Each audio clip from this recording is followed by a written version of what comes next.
पूजा नहीं करते। क्यों नहीं करते? क्योंकि स्वामी जी उस लीला में बताते देव पाषाणाचा नव्हे, देव दगडाचा नव्हे, देव मातीचा नव्हे, मिट्टी का होता है, पानी में डाल दिया जाए वो मूर्त भंग हो जाती है। हर साल में त्योहार आता है महाराष्ट्र में, कितनी सारी मूर्तियां आती हैं, प्रतिमा आती है। 10 दिन बाद क्या करते, जाके पानी में मूर्ति भंग हो जाती है। भगवान ऐसा है, ईश्वर ऐसा नहीं है। लीला कुछ और तरफ ले जा रही है, स्वामी जी कुछ और बताना चाहते हैं। आचार्य जी बाद में आते हैं, स्वामी जी उनको भगवान कैसा होता है उसके ऊपर महावाक्य निर्वचन जरूर करते हैं। लेकिन सवाल यहाँ पर खड़ा हो उठता है कि अगर स्वामी जी यहाँ पर कहते हैं ईश्वर पत्थर में नहीं, पाषाण में नहीं, हम भी यही बोलते हैं, श्रीमद् भगवद गीता भी यही कहती है, हमारी ब्रह्म विद्या भी यही कहती है। अगर हम किसी को बताएं और वो कभी अपने मंदिर आ जाए और वो अपने मंदिर में, हमारे घर में मूर्तियां देखे, विशेष देखे, हम तो विशेष कहते हैं, उनको कहाँ पता है इसको विशेष कहते हैं। हम तो प्रसाद कहते हैं, उनको कहाँ पता है कि वो प्रसाद है। तो वो सवाल उठाएंगे, आप ही तो बोला था कि ईश्वर पत्थर के नहीं होते, फिर आपके मंदिर में जो मूर्तियां हैं उसकी तो पूजा कर रहे हो, उसको तिलक लगा रहे हो, उसको हार माला पहना रहे हो, बिड़ा चढ़ा रहे हो, नारियल चढ़ा रहे हो, अपना मत्था वहां पर टिक रहे हो, और आप कहते हो ईश्वर पत्थर का नहीं है, और आप ही बताकर आप ही वही कर रहे हो, उसके सामने साष्टांग दंडवत डाल रहे हो। फिर वो है क्या? क्या है?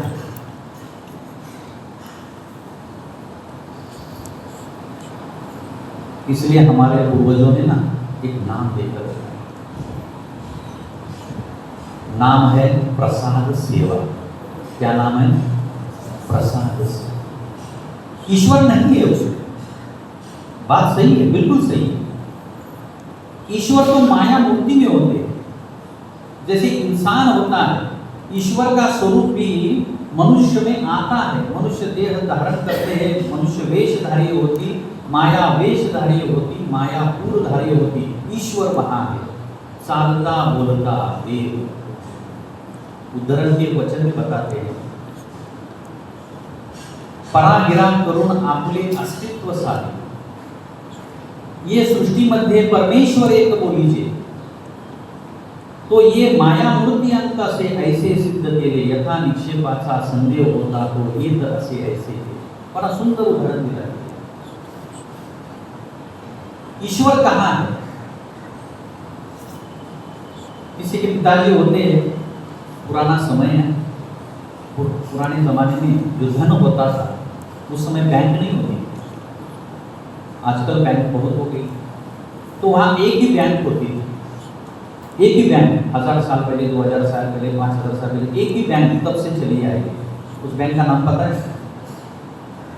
भू विकास बैंक। क्या नाम है? भू विकास बैंक। नाम सुना है? भू मतलब जमीन, हमारे सतारा में है भू विकास बैंक, नाम पढ़ा, लेकिन बात तो सही है। भूमि, पहले जमाने में जो धन होता था वो अपने खेत में नीचे दफन किया जाता था, और बेटे को बताया जाता था कि जो धन है वो अपनी जमीन के अंदर उसे गाड़ के रखा हुआ है, दफन करके रखा है। पिताजी गुजर जाते थे, लेकिन बेटे को पता नहीं होता था धन कहाँ पर रखा है। फिर वो क्या करता था, किसी एक मनुष्य को बुलाता था, वो पायाड़ू मनुष्य होता है, वो अपने आँख में अंजन डालता है और उसे जमीन के अंदर पर दफनाया हुआ धन दिखाई देता है। फिर वो उसके पूरे उस खेत में घूमता है और उस लड़के को बताता है कि तेरे पिताजी ने जो धन रखा है ना वो यहाँ रखा है। वैसे सृष्टि में परमेश्वर है, लेकिन वो कहाँ है? वो परमेश्वर जब ज्ञान करते हैं और बताते हैं यहाँ है। जैसे स्वामी जी माइंड जी को कहते हैं ना, जैसे प्रतिष्ठानी है। आप ढूंढ रहे हो भगवान कहाँ है, भगवान कहाँ है, भगवान कहाँ है, ईश्वर कहाँ है, यहाँ है। मनुष्य देह के अंदर जो व्यक्त हुआ ईश्वर का साकार रूप है, वहां ईश्वर। तो फिर यहां क्या है? हमारे प्रचलित ना महानुभाव पंथ में भी ना एक गलत वर्ड आया हो, हम उसे देव पूजा कहते हैं। देव पूजा, देव पूजा, देव पूजा, देव पूजा नहीं कहना चाहिए। एक दरअसल है वो प्रसाद सेवा। इतना अच्छा शब्द हमारे पूर्वजों ने ढूंढ के निकाला है। अगर कोई आए और पूछे कि आपके मंदिर में, आपके आश्रमों में, आपके घर में इतने सारे पाषाण रखे हुए हैं, आप उसको मत्थे पर लगाते हो, वो भला ईश्वर कैसे हो सकते हैं? आप नहीं बताता कि ईश्वर पाषाण धन है। फिर हम उनको समझाते कि नहीं, ये हम ईश्वर नहीं है। ईश्वर का चरण स्पर्श से पवित्र हुए ये पाषाण।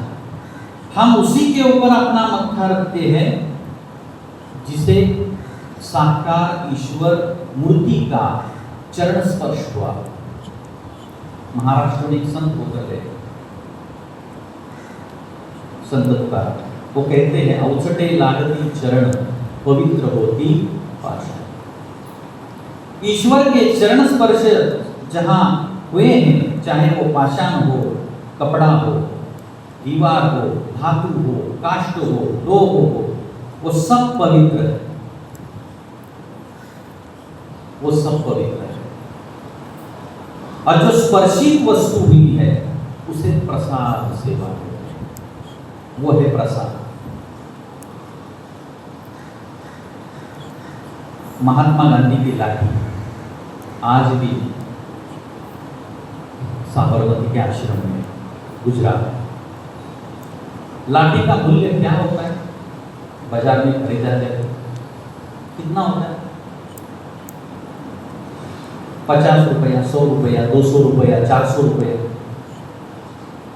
लाठी खरीदनी जाओ, वही लाठी तो 100, 200, 500 रुपए में आ जाएगी।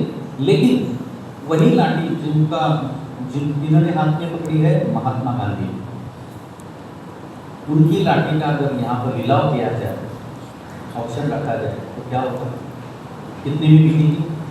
करोड़ों में। एक 100 रुपए की लाठी, उसका मूल्य इतना बढ़ जाता है, इतना बढ़ जाता है कि करोड़ों में। क्यों करोड़ रुपए आ गए उसे? गवर्नमेंट को देगी, क्योंकि हाथ किसका लगा वो इंपॉर्टेंट है। हाथ किसका लगा वो महत्वपूर्ण होता है।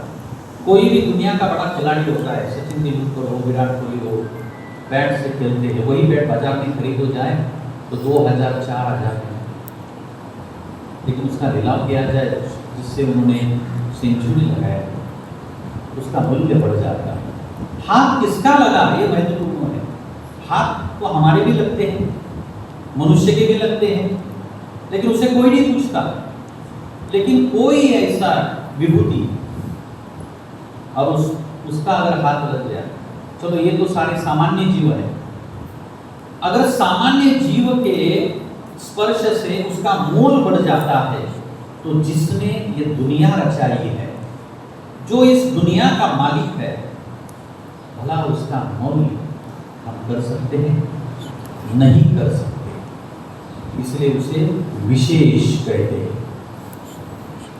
वो हमारे लिए अमूल्य है, चाहे पत्थर का छोटा क्यों ना टुकड़ा हो, मिट्टी का कण क्यों ना हो, हमारे लिए मूल्यवान है, क्योंकि उसे साक्षात हमारे स्वामी जी श्री दत्तात्रेय महाराज, श्री गुरु बाबा या हमारे श्री कृष्ण जी, इनका स्पर्श हुआ है। इसलिए वो हमारे लिए क्या है? प्रसाद। हमारे स्वामी जी जब परमेश्वरपुर जाते हैं, श्री गुरु बाबा केवल तोड़ोली दावेरी, वहाँ से खेल क्रीड़ा करते करते करते तो भी देवा बेटी है, आप सभी ने लुत्फ किया हुआ, श्री गुरु बाबा निकल जाते हैं।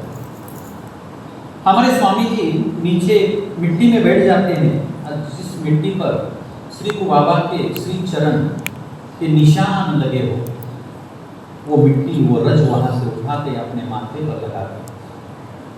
पास में से कोई एक ब्राह्मण जा रहा था, वो पूछता है ये आप ऐसा क्यों कर रहे हो? वो मिट्टी आप माथे पे लगा रहे हो। पाइसा माता श्री को बाबा जी का जो वस्त्र है, जो मैला हुआ है, बहुत दिन से धोया नहीं है, इतनी मिट्टी उसके ऊपर लग गई है, धूल साफ दिखाई दे रही है, झटकती है। स्वामी जी कहते भाई झटकिए मत। पाइसा माता चौंक जाती है, क्यों नहीं झटकना भाई? हे श्री प्रभु जी रजत, ये कोई सामान्य मिट्टी नहीं है। अब इससे स्पर्श किसका हुआ है? श्री प्रभु बाबा का हुआ है, और इसका मोल अमूल्य है, इसका हम मोल नहीं कर सकते। इसलिए हमारे पास जो विशेष पूजा है, प्रसाद पूजा है, वो हमारे लिए एक साधन है, एक जरिया है, एक मीडियम है। चतुर्विध साधन बताए गए हैं। हम कहीं बाजार जाते हैं, गांव जाते हैं, किसी ना किसी साधन का इस्तेमाल करते हैं। कभी ट्रेन से जाते हैं, कोई कार से जाता है, कोई पैदल जाता है, कोई प्लेन से जाता है।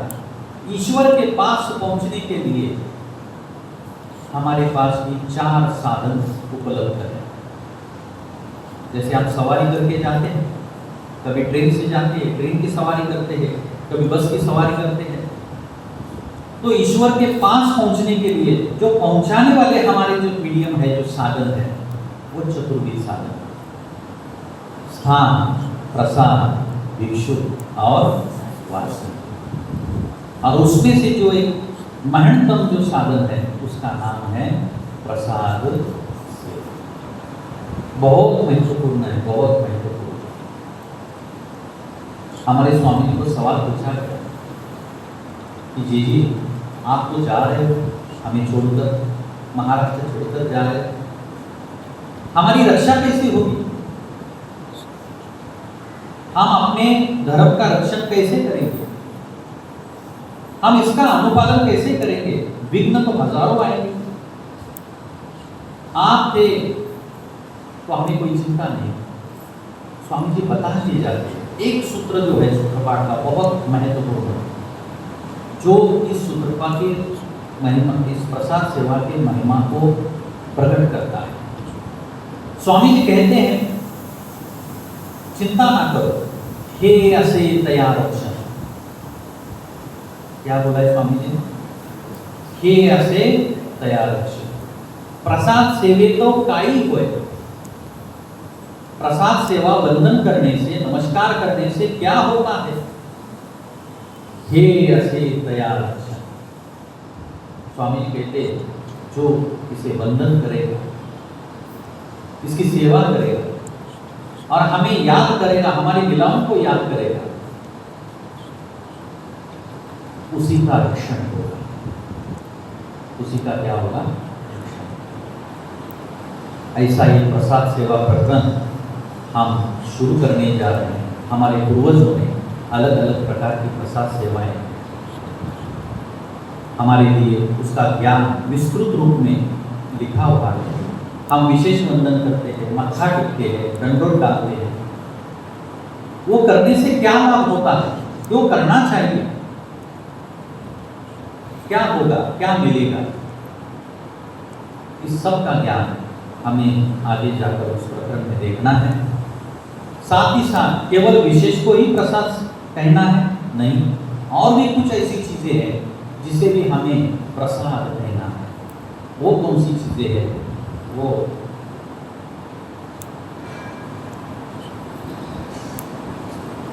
आने वाले कल के सत्र में दंड